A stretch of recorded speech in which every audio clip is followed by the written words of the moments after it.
एक समय की बात है। एक गांव में एक किसान रहता था जिसका नाम रामू था। रामू बहुत ही मेहनती और ईमानदार था। उसके पास एक छोटी सी जमीन थी जिस पर वह फसलें उगाता था और अपनी जीविका को चलाता था। एक दिन जब वह अपने खेत जा रहा था तब उसे जमीन पर एक पर्स मिली।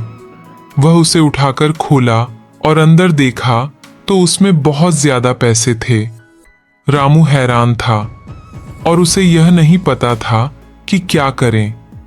उसे पता था कि पैसे उसके नहीं हैं, लेकिन उसे रखने का मन था।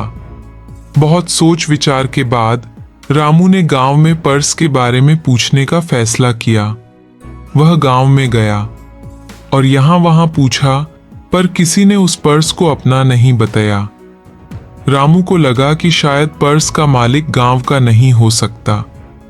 फिर रामू ने आसपास शहर में जाकर पूछताछ करने का फैसला लिया और वह शहर गया।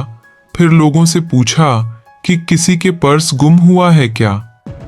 लेकिन कई घंटों तक तलाश करने के बाद उसने आखिरकार एक बूढ़ी महिला को ढूंढा जिसने कहा कि वह अपना पर्स गांव से आते हुए रास्ते में कहीं गिरा दिया था।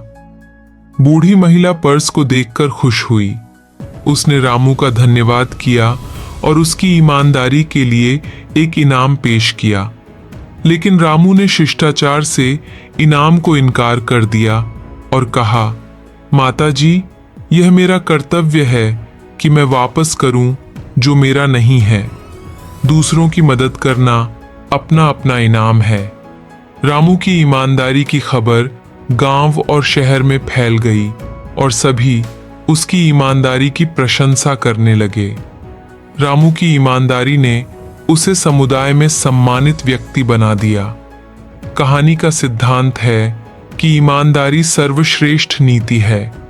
चाहे कितना ही आकर्षक क्यों ना हो, कुछ ऐसी चीज रखने का जो हमारी नहीं है, सही चीज करना और उसे उसके सही मालिक को वापस करना महत्वपूर्ण है।